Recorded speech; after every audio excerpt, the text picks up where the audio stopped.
तो manual of goods की series चलती थी अपनी, पार्ट 1 हो चुका था। तो पार्ट 2 करने से पहले हम कुछ क्विक रिकैप कर लेते हैं इसके बारे में कि पार्ट 1 में हमने क्या क्या पढ़ा, उसे समराइज़ करते हैं।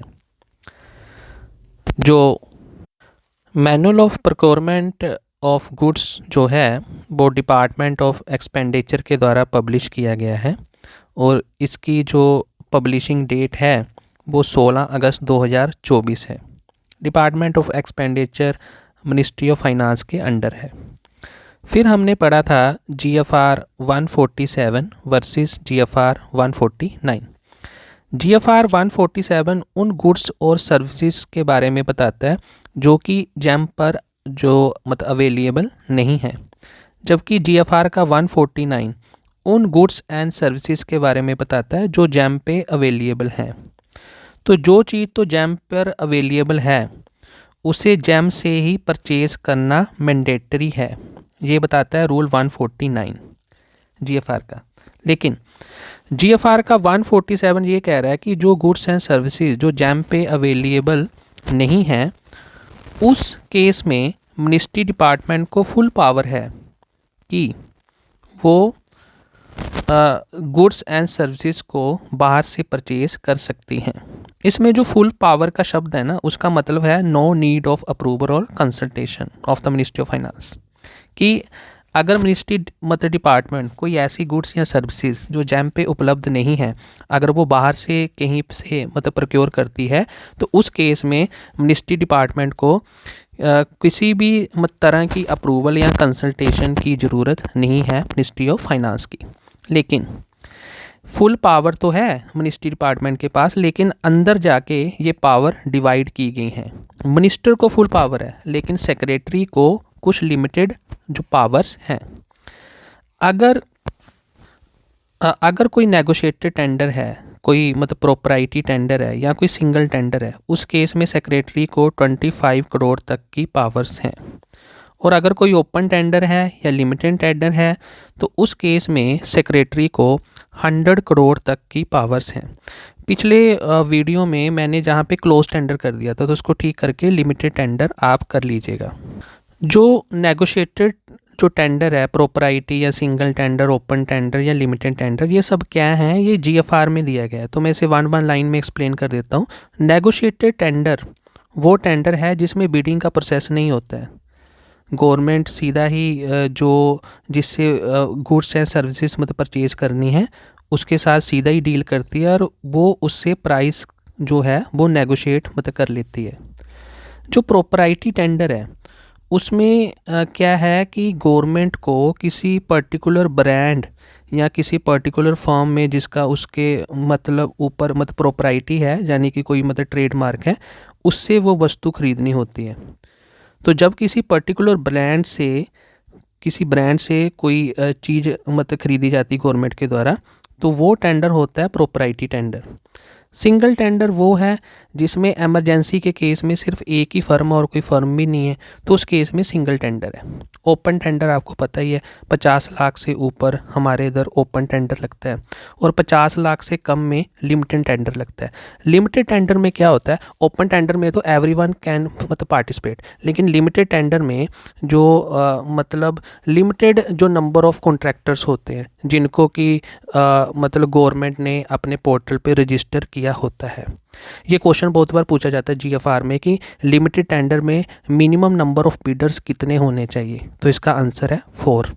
तो ये मैंने ब्रीफ में इनके बारे में बता दिया जो मैंने पार्ट 1 में नहीं बताया था। फिर उसके बारे में हमने किया GFR का रूल 144, ये बताता है general principle for the procurement of goods, जिसमें यूनिफॉर्मिटी, फेयरनेस और जो ट्रांसपेरेंसी का कॉन्सेप्ट दिया गया है। उसके बाद में किया आर्टिकल 299 जिसमें ये कहा गया all the agreement on the behalf of the president of India must be sign in the writing by the officers specially authorised to do so, कि जितने भी एग्रीमेंट्स हैं वो प्रेसिडेंट के बिहाफ पे होते हैं और इन राइटिंग होते हैं। इन्हें साइन वो ऑफिसर करता है जिन्हें प्रेसिडेंट ने ऑथराइज़ किया है। फिर हमने आगे पढ़ा कि कोई भी एक्सक्लूसिव लॉ नहीं बना है पब्लिक प्रोक्योरमेंट के लिए, कि पब्लिक प्रोक्योरमेंट के लिए कोई एकमात्र लॉ नहीं है। जहाँ पे कम्बिनेशन ऑफ रूल्स हैं जो मतलब पब्लिक प्रोक्योरमेंट को इन्फ्लुएंस करते हैं, जैसे GFR रूल 2017 है, DFPR है, मेक इन इंडिया रूल है और कई सारे रूल्स हैं। ये जो मैनुअल ऑफ गुड्स है ये कंप्लीट मतलब लीगल बुक जो है वो नहीं है, ये सिर्फ ओनली एक मतलब इंट्रोडक्टरी और एक मतलब गेटवे है जो कि प्रोक्योरमेंट ऑफ गुड्स के बारे में जानकारी देता है। फिर हमने PPD के बारे में पढ़ा, द प्रोक्योरमेंट पॉलिसी डिवीज़न के बारे में। जो प्रोक्योरमेंट पॉलिसी डिवीज़न है वो डिपार्टमेंट ऑफ एक्सपेंडिचर के अंडर है, मिनिस्ट्री ऑफ फाइनेंस के अंदर, जो कि नोडल अथॉरिटी है। अगर manual of procurement of goods में कोई भी रिवीजन करनी है, इंटरप्रिटेशन करनी है या कोई क्लैरिफिकेशन मतलब करनी है, तो जो PPD है द प्रोक्योरमेंट पॉलिसी डिवीज़न वो नोडल अथॉरिटी है। फिर हमने पढ़ा कि मैनुअल ऑफ गुड्स जो है वो बेस मैनुअल है। अगर कोई टॉपिक कंसल्टेंसी मैनुअल में या नॉन कंसल्टेंसी जो मैनुअल है उसमें कवर नहीं होता, तो तब जो मैनुअल ऑफ गुड्स की जो गाइडलाइन है वो मतलब फॉलो की जाएंगी मुटैटिस मुटेंडिस। मुटैटिस मुटेंडिस का मतलब होता है विद नेसेसरी मॉडिफिकेशंस, ये अप्लाई होंगी। फिर हमने मैनुअल ऑफ गुड्स की एप्लीकेशन के बारे में पढ़ा कि GFR का रूल नंबर 1 जिन जिन पे लगता है उन सभी पे मैनुअल ऑफ गुड्स भी अप्लाई होता है। तो GFR का rule number 1 ministry, department, attached office और सबऑर्डिनेट ऑफिस पे लगता है, लेकिन एटोनोमस बॉडी में ये कुछ एक्सटेंट तक लगता है। अगर एटोनोमस बॉडी ने अपने लॉज बनाए हैं खुद के उस टॉपिक के ऊपर तो वो लगते हैं, अगर वो नहीं बनाए तो फिर ये मैनुअल ऑफ गुड्स वहाँ पे लगता है और GFR लगता है। जितनी भी CPSE है मतलब पब्लिक सेक्टर मतलब बैंक है या पब्लिक सेक्टर अंडरटेकिंग है, कमीशंस हैं, उन सभी पे मैनुअल ऑफ गुड्स अप्लाई होता है। लेकिन अगर उन्हें इसमें कोई डेविएशन चाहिए तो फिर वो अपना जो इसकी अप्रूवल है वो कॉम्पिटेंट अथॉरिटी से लेंगे और उस केस में उनकी कॉम्पिटेंट अथॉरिटी होंगी उनके बोर्ड ऑफ डायरेक्टर्स। ये डेविएशन चाहिए क्यों? ड्यू टू मतलब लोकल नीड्स के हिसाब से। फिर हमने पढ़ा कि इंडिया के अंदर ही नहीं लगता ये मैनुअल ऑफ गुड्स, बाहर जो इंडियन के मिशंस हैं या CPSEs हैं जो कि अब्रॉड में हैं, इंडिया के बाहर हैं, वहाँ पे भी ये मैनुअल ऑफ गुड्स मतलब लगता है। लेकिन वहाँ पे जो फाइनेंशियल लिमिट है वो लोकल, उनकी जो लोकल करेंसी है वहाँ पे प्रिस्क्राइब की जाती है। जैसे हमारे इधर 50 लाख तक मतलब लिमिटेड टेंडर लगता है, तो जहाँ पे जो 50 लाख हैं इंडिया के, बाहर उसकी वैल्यू क्या होगी उसी के हिसाब से फाइनेंशियल लिमिट जो है वो सेट की जाती है। और वो जो कन्वर्जन मेथड है करेंसी का वो IMF देता है, जहाँ पे IMF INR मतलब ट्रिपल पी यानी कि परचेजिंग मतलब पैरिटी जो रेट्स देता है। तो जो ट्रिपल P है उन्हें कहते हैं परचेजिंग पावर पैरिटी रेट्स, जो कि IMF देता है। फिर इसके बाद में हमने पढ़ा कि जो प्रोक्योरमेंट है आजकल ऑनलाइन जो पोर्टल हैं उसके लिए, जैसे जेम है और जेपनिक है। जेपनिक क्या है, जेम क्या है? जेम है गवर्नमेंट मार्केट प्लेस और जो जेपनिक है वो है government procurement of the NIC। फिर आगे हमने पढ़ा कि अगर कोई मिनिस्ट्री डिपार्टमेंट है, अगर कोई आउटसोर्स करता है जो प्रोक्योरमेंट प्रोसेस है उसको, यानी कि किसी और PSU को हायर करता है कोई ख़रीद करने के लिए, तो उस केस में भी मैनुअल ऑफ गुड्स के जो प्रोविज़न हैं वो लागू होते हैं। फिर आगे हमने पढ़ा कि जो प्रोक्योरिंग जो एंटिटी है वो इस मैनुअल को कस्टमाइज़ भी कर सकती है according to their local needs, लेकिन इसके लिए कॉम्पिटेंट अथॉरिटी की जो अप्रूवल है वो ज़रूरी है। फिर हमने लास्ट पॉइंट पढ़ा कि जो पब्लिक सेक्टर अंडरटेकिंग है, अगर कोई गुड्स वो अपनी सब्सिडरी से परचेज़ करती है तो उस केस में मैनुअल ऑफ गुड्स जो है वो लागू नहीं होगा। तो जहाँ तक थी हमारी रिकैप। तो अब हम पढ़ते हैं इसके आगे part number 2 manual of goods. अभी हम करेंगे that is procurement finance by international funding agencies मतलब IFA। तो जो भी प्रोजेक्ट हैं जो world bank, Asian development bank, international funding agency जो अदर्स हैं उनके द्वारा फंड किए जाते हैं, तो जो एग्रीमेंट होगा, जो मिनिस्ट्री ऑफ फाइनेंस जो एग्रीमेंट को अप्रूव करेगा, उस एग्रीमेंट में ये लिखा होगा कि इसमें गवर्नमेंट के यानी कि गवर्नमेंट ऑफ इंडिया के प्रोक्योरमेंट रूल लगेंगे या फिर जो इंटरनेशनल जो फंडिंग एजेंसी है उनके प्रोक्योरमेंट प्रोसीजर लगेंगे। लेकिन इसमें एक एक्सेप्शन है कि अगर कोई भी जो प्रोजेक्ट है वो इन्वेस्टमेंट प्रोजेक्ट फाइनेंसिंग इंस्ट्रूमेंट यानी कि IPF, investment project financing instrument, या इस तरह को कोई सिमिलर इंस्ट्रूमेंट है किसी इंटरनेशनल फंडिंग एजेंसी का, अगर इसके द्वारा फंड किया जा रहा है तो इस केस में स्पेसिफिक जो इंटरनेशनल फंडिंग जो एजेंसी के स्पेसिफिक प्रोक्योरमेंट प्रोसीजर हैं वो ही लगेंगे, और इसे जीएफआर का आर्टिकल 264 जो है वो सपोर्ट करता है।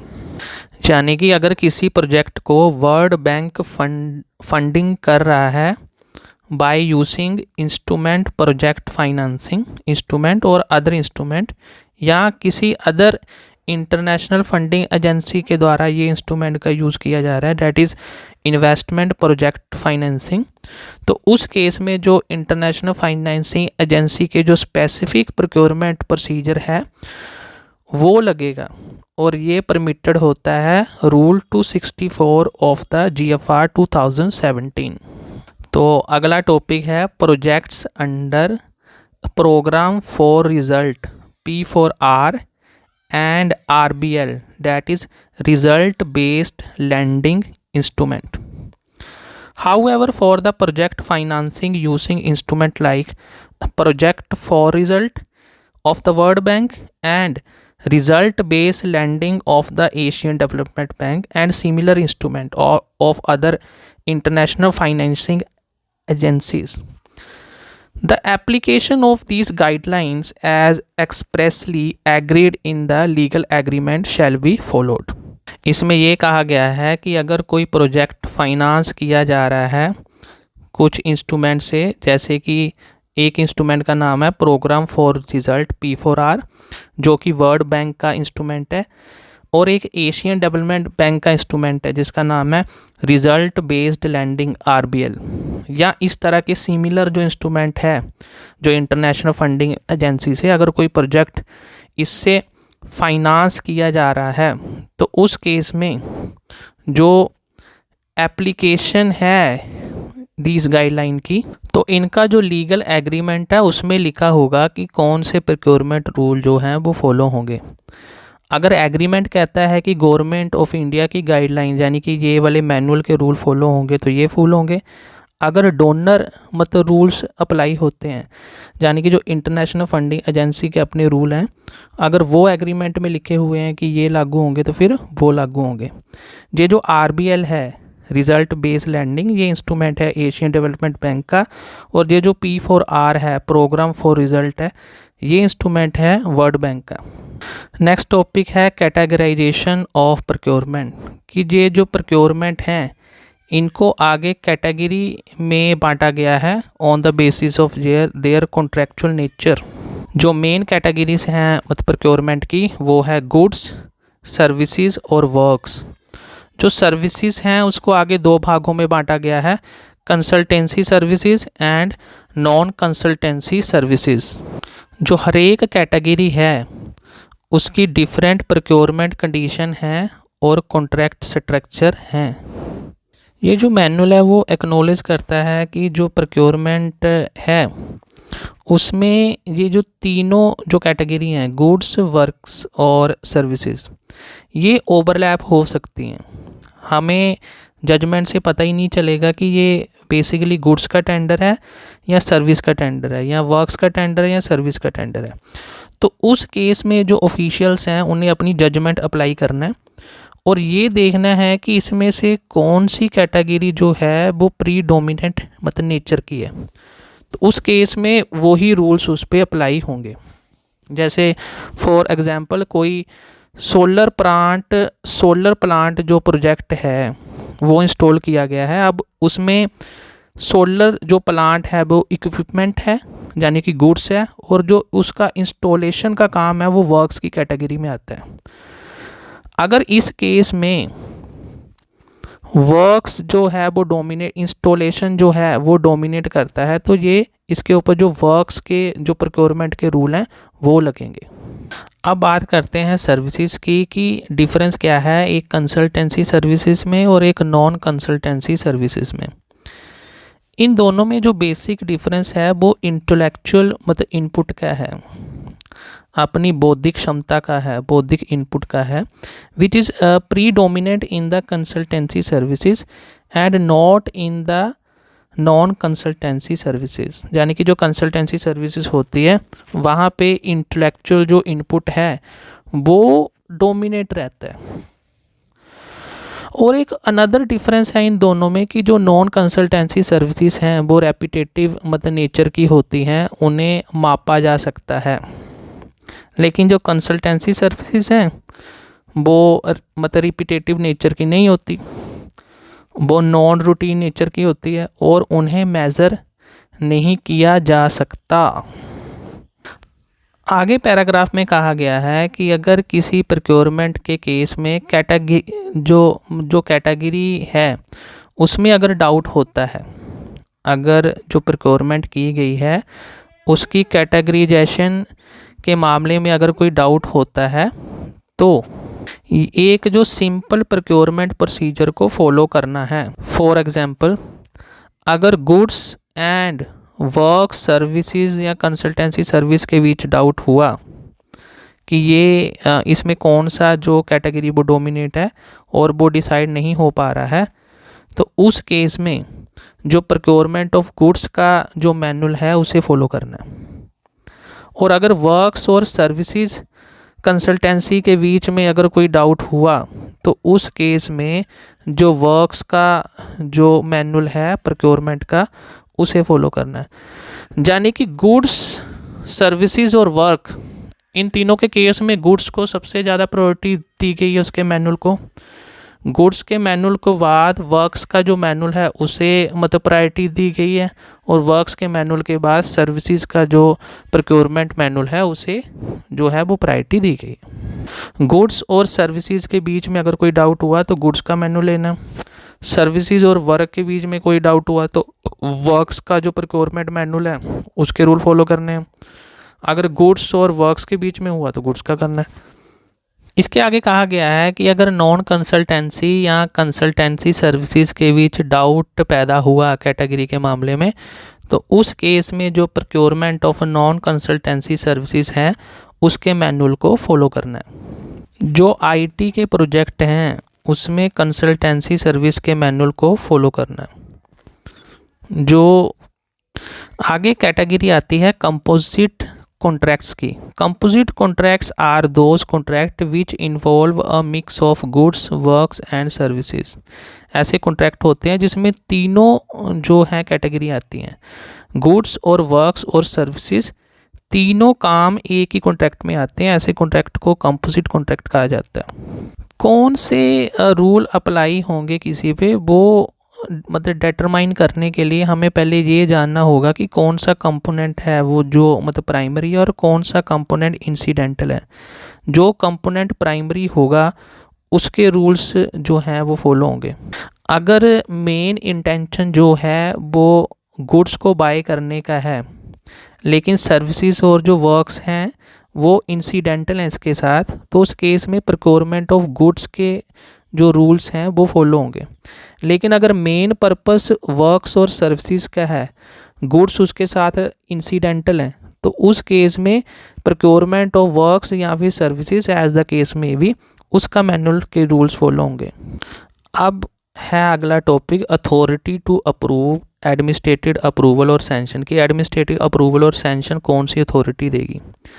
तो ये जो कॉम्पिटेंट अथॉरिटी होगी, जो कॉम्पिटेंट है एडमिनिस्ट्रेटिव अप्रूवल या सैंक्शन देने के लिए, ये डेलीगेशन ऑफ फाइनेंशियल पावर्स के जो रूल्स हैं 2024 के, वहाँ पे मेंशन किया होगा।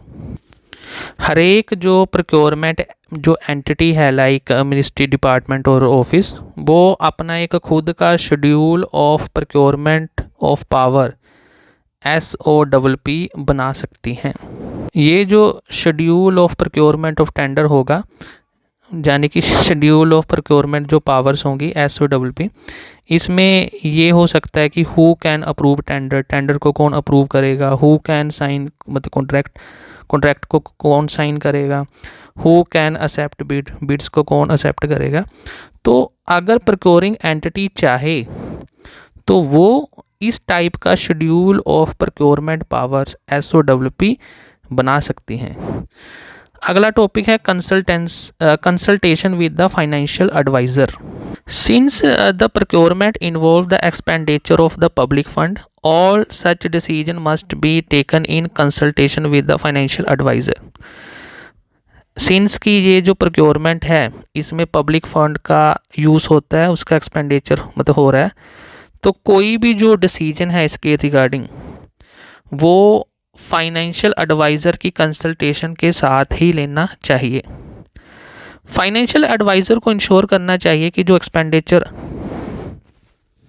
हो रहा है वो विद इन बजट की लिमिट्स में है और ये जो प्रपोज़ल है वो फाइनेंशियली साउंड है और जो गवर्नमेंट के जो रूल्स हैं वो प्रॉपरली फॉलो किए गए हैं।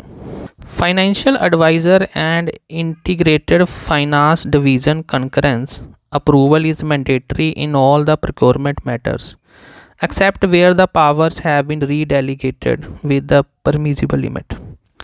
जितनी भी प्रोक्योरमेंट होती है उसमें फाइनेंशियल एडवाइज़र या इंटरनल फाइनेंस जो डिवीज़न की जो कंकरेंस है, जो अप्रूवल है वो मतलब मैंडेटरी है, एक्सेप्ट वहाँ पे जहाँ पे ये पावर आगे डेलीगेट या रीडेलीगेट कर दी गई हों।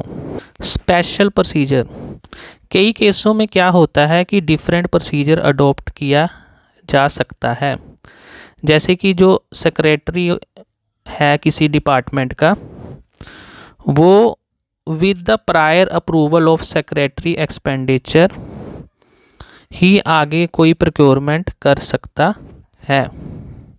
Once a contract has been approved and signed the payment made under the approved terms and condition do not require IFD consultation again. एक बार अगर कोई कॉन्ट्रैक्ट अप्रूव हो जाता है या साइन हो जाता है तो उसके बाद में जो इसके लिए किसी भी IFD कंसल्टेशन की ज़रूरत नहीं होगी। अब आया सबसे important topic, that is basic aims of procurement, 5R principle of the procurement. तो every procurement whether in the public government और whether in the private sector has one main goal to achieve the right balance between the cost and the requirement. हर एक procurement में, चाहे वो government की है चाहे वो किसी प्राइवेट सेक्टर की है, उसमें एक ही गोल रहता है कि राइट बैलेंस होना चाहिए कॉस्ट का और रिक्वायरमेंट का। The balance is captured in 5R principle of the procurement which stand for right quality, right quantity, right price, right time and right source. 5R के यही प्रिंसिपल हैं।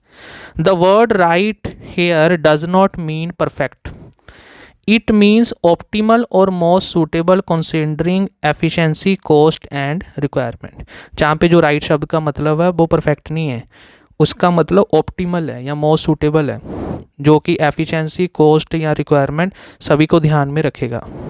सबसे पहले राइट क्वालिटी की बात करते हैं, जो कि जो प्रोक्योरमेंट है उसका एम होता है एग्जैक्ट क्वालिटी जो नीड है वो अचीव करना, not higher which causes unnecessary expenditure and not lower which fails the purpose. This require clear and precise technical specification, understanding of functional value of cost, evaluating the bidder quality system that is ISO certification and preparing quality insurance plan. अगर कोई department है जिसे मतलब printer की ज़रूरत है office use के लिए, तो ये बहुत ज़्यादा एक्सपेंसिव नहीं होने चाहिए कि इंडस्ट्रियल जो प्रिंटर हैं उसे ही ओवर स्पेसिफिकेशन उसे ले आएँ, या फिर इतने भी चीप नहीं होने चाहिए कि वो अंडर स्पेसिफिकेशन हो। ये फिट फॉर पर्पस होने चाहिए, इनकी क्वालिटी जो है वो फिट फॉर पर्पस होनी चाहिए। तो यही मेन है राइट क्वालिटी। अगला एम है right quantity. Both over purchasing and under purchasing lead to wastage and inefficiency. Buying too little increases the frequency of the procurement, administrative cost and supply delay. Buying too much leads to the stock holding cost, storage issue and the risk of the obsolescence. Hence procure the right quantity optimally balance is the cost related to order size, storage और the frequency. For example किसी जो ministry ने मान लो कि stationery ख़रीदनी है तो वो 1 साल की स्टेशनरी ख़रीद के रखे, ये नहीं कि वो 5 साल की स्टेशनरी एक बार में ख़रीद ले जिसे कि बाद में स्टोरेज करना मुश्किल हो जाए और वो ख़राब होती रहे। थर्ड आर है right price. Procurement does not mean buying the cheapest. The right price is the one that the fair and reasonable, considering quality, quantity, delivery schedule, warranty, after sale service, risk factor and the market rates। तो procurement का ये meaning नहीं होता कि cheapest ही खरीद के ले आना है। राइट प्राइस का मतलब है फेयर एंड रीजनेबल जो प्राइस है, जो कि क्वालिटी, क्वांटिटी, डिलीवरी, वारंटी और इस फैक्टर को ध्यान में रख के खर्चा गया। Extremely low bids can lead non performance और substandard supply, hence should be avoided. अगर कोई बहुत ही कम रेट की बिड डाल रहा है तो उसके कारण नॉन परफॉर्मेंस या सब स्टैंडर्ड सप्लाई का अंदेशा हो सकता है, तो इसे अवॉइड करना चाहिए। मान लो कि कोई इक्विपमेंट है, कोई 1 लाख का दे रहा है और कोई 50,000 का ही उसमें दे रहा है, तो जो 50,000 का दे रहा है उसे प्रोक्योर करने से पहले उसकी क्वालिटी, मतलब रिलायबिलिटी और सस्टेनेबिलिटी तीनों को देखना चाहिए। चौथा आर है right time. Goods and services should be procured at right time, neither too early nor too late. Early procurement locks up the fund and increases the storage cost. Late procurement delays the project and harms the public service delivery. Planning, forecasting and timely tendering ensure the procurement happen just in time for need fulfillment. तो goods और जो services हैं उसकी procurement right time पे करनी चाहिए। अगर बहुत जल्दी कर लेंगे तो वो फंड्स को हमने लॉक कर दिया, अगर लेट करेंगे तो हमारा एम निकल जाएगा। तो फॉर एग्ज़ाम्पल जैसे विंटर की यूनिफॉर्म ख़रीदनी है, तो अगर वो फरवरी में ख़रीद रहे हैं फिर तो हमारा पर्पज़ ही ख़त्म हो गया। तो उसे इतनी जल्दी ख़रीदना चाहिए ताकि विंटर आने से पहले ये हमें मिल जाए। लास्ट आर है right source. This mean choosing the reliable, competent, ethical supplier who has technically capability and financial soundness, deliver quality products on time, complies with rules and integrity standards, offer after sales support।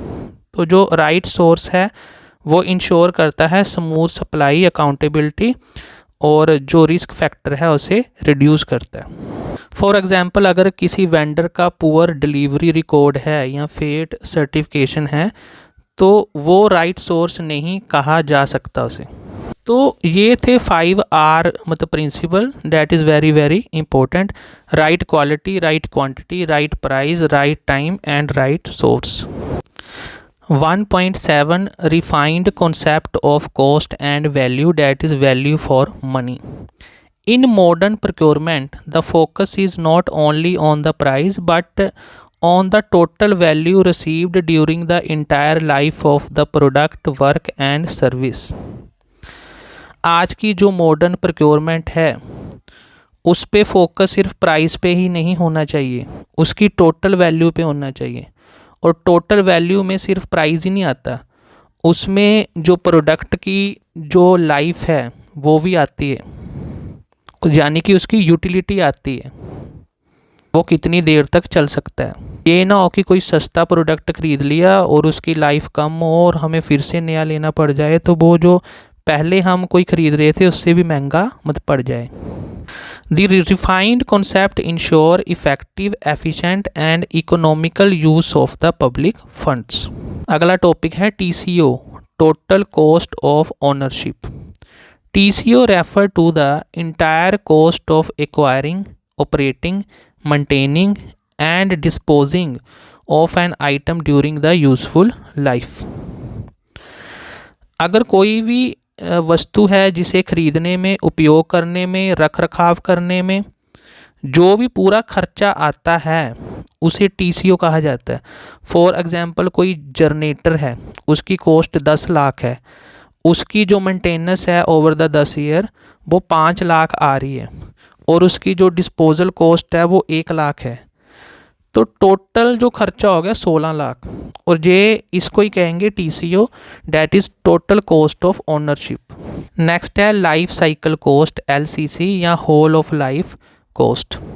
These are similar to the TCO. They include all cost from the acquisition to disposal including operation and maintenance। ये भी TCO के समान ही है, जिसमें acquisition से लेके disposal तक सारा खर्चा शामिल है, इंक्लूडिंग ऑपरेशन एंड मेंटेनेंस। इसका पर्पस क्या होता है? इसका पर्पस होता है to avoid choosing the cheapest product that later become costlier due to maintenance. इसका पर्पस मतलब होता है कि जो चीपेस्ट प्रोडक्ट है उसे अवॉइड करना, ताकि वो जो चीपेस्ट मतलब प्रोडक्ट है उसकी जो मेंटेनेंस है वो ही बाद में इतनी कॉस्टली और मतलब पड़ जाए कि हमें उस जो प्रोडक्ट को मतलब ख़रीदने के बाद रिग्रेट हो।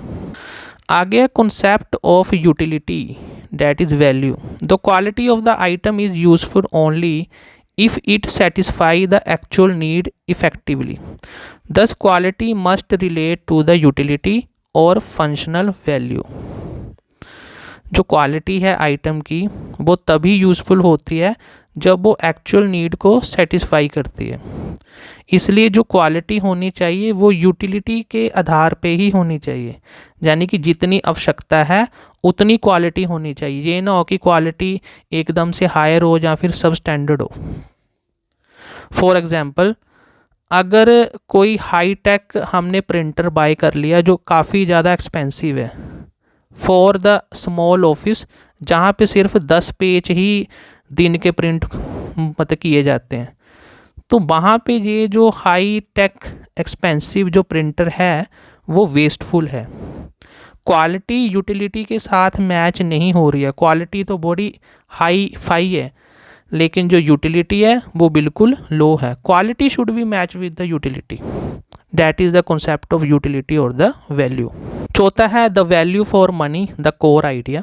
Value for money is the achieving the best balance between the cost, quality and utility. जो वैल्यू फॉर मनी है हम किसे कहते हैं?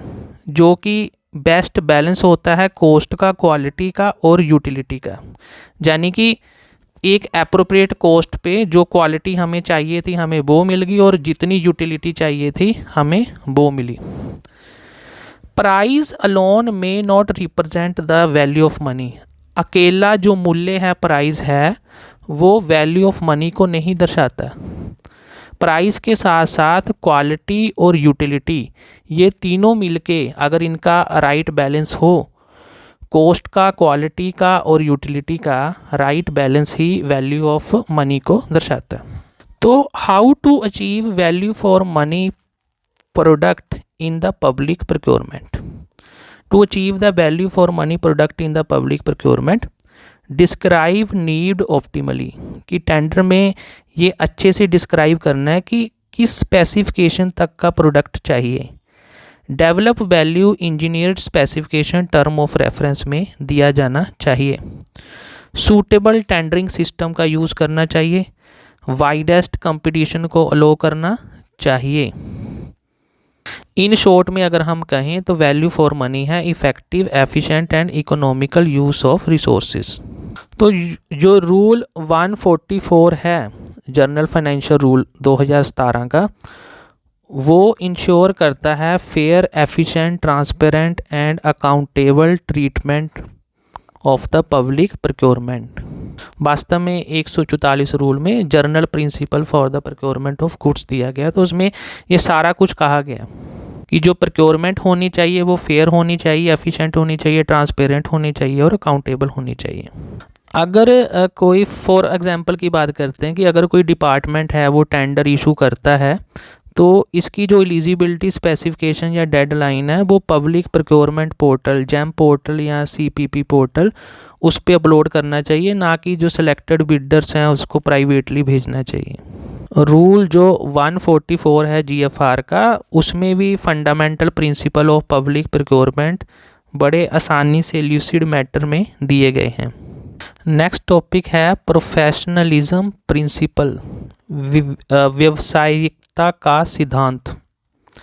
This principle require procuring authority to ensure professionalism, economy, efficiency, effectiveness and integrity in every procurement action. Official must avoid wasteful or improper practices like delay, unethical conduct. Follow the code of integrity for the public procurement. Choose a reasonable and suitable procurement method based on the cost and the complexity. Ensure the procurement process achieve its intended objective efficiently. Next topic है broader obligation principle. Beyond transparency and professionalism, procuring authority also have the duty to ensure the public procurement support broader goals and social policy of the government. कि transparency और जो professionalism है उसका ध्यान तो रखना ही चाहिए। इसके अलावा जो प्रक्योरिंग अथॉरिटी है उनकी जो ड्यूटी बनती है कि जो प्रक्योरमेंट उन्हें जो इंश्योर करना चाहिए कि जो पब्लिक प्रक्योरमेंट है वो सपोर्ट करे social policy of the government को और ब्रॉडर गोल ऑफ द मतलब गवर्नमेंट को। इसका मतलब है कि जो प्रक्योरमेंट है वो नॉट ओनली एफिशिएंसी और इकोनॉमी पे ही फोकस करें, वो इकोनॉमिक ग्रोथ पे भी फोकस करें, स्ट्रेंथनिंग ऑफ लोकल इंडस्ट्रीज पर भी फोकस करें, ईज़ ऑफ डूइंग बिजनेस पर भी फोकस करें, जॉब क्रिएशन और एम्प्लॉयमेंट अपॉर्चुनिटी पर भी फोकस करें और सस्टेनेबिलिटी एंड इंक्लूसिव डेवलपमेंट पर भी फोकस करें।